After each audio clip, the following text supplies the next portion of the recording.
first time, we're going to be adding a new blog post to a WordPress site. Give me 1 second here. We'll get switched over to the site.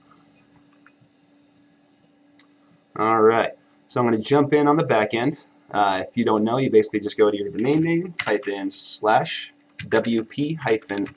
at the end. It's going to take us to the back end. From here, you're going to hover over posts and then go to add new. Pretty easy.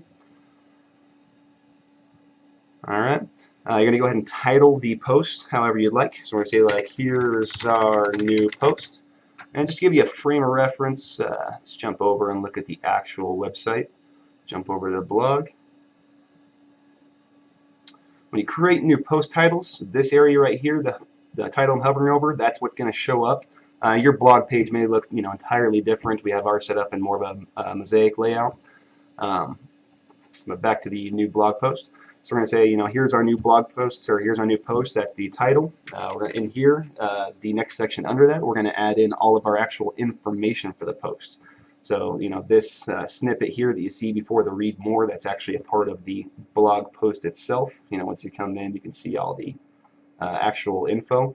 This would be all under this area in the new post section. So first things first, once you jump in here and after you put your title, make sure that you're on the visual tab right here. You can either be on the text tab or the visual tab. If you don't know a whole lot of coding, then the visual tab is definitely going to be quite a bit easier for you. The other thing that I would do is also hit this toolbar toggle. It's called a kitchen sink. What it does is open up a few more options that makes this a little bit easier to use, kind of like Microsoft Word, where you can just choose whether you want a big heading or a small heading, or typically use which would be just a paragraph. You can also justify the text versus just centering or left align, that kind of stuff. You can choose text color, and it just gives you a few more options. But in here I'm going to say this is all of our extra information in our blog post that's outside of our title. Something simple and stupid. Okay. And then down here in the category, oh actually no, I'll show you real quick how to add an image. So this little button here is pretty easy. Let's bring this down to the next line to add media. And I'm going to add a little image, maybe I want to add something just right after my information. Here's a little picture of a client website we did. And say this thing is just a little bit too big, you can click on the image and you can actually just shrink it up a little bit. Makes it quite a bit easier. Alright. Down here at the bottom right, I'm going to go ahead and choose a category. So again, if we go back over here, I'm not sure if we actually have, doesn't look like I have categories set up. Alright, no, you can see them right here. Yep. SEO and web design actually have two different categories selected for this. So you can really select whatever you want under the categories. Obviously, you're going to have to create these yourself if it's the first time you're adding a new post for a new category. So you just simply hit add new category. I'm going to call it test category for myself here, and then I'm going to hit the add new category button. It'll automatically select that for me, and then I can select any other categories I'd like as well. Down here is your tags. Most people don't usually use these, but if you have a lot of people that are reading your blog posts, it's very active. Tags is an easy way to give people a way to search for your posts. So you can type in say there's a post about web design, I can say or this picture right here has a real estate web design. So I can say, real estate, web design, or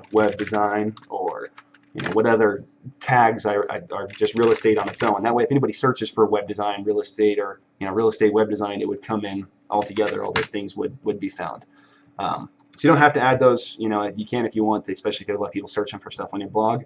The last thing that you really need to do though is set a featured image.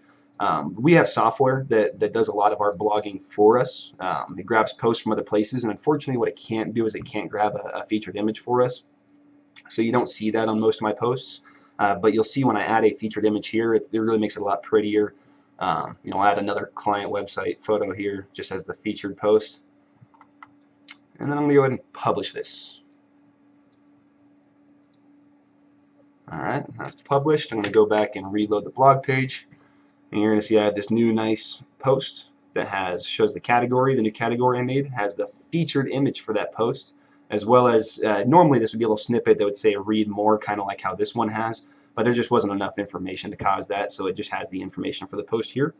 But you can see that, I can click on that featured image now, and it will take me over to the posts. Just keep in mind that the featured image will be the first thing you see when you get there as well. It's going to pop up in the top with this nice border and stuff. For most sites will have something like that. But yeah, if you have any questions, pretty much wraps it up. If you have any questions, you can reach out to us. We're at pwdaz.com. We're located in Chandler, Arizona. That's pwdaz.com. And thanks. Have a great day. Stick around our channel if you want to learn anything else about WordPress or SEO.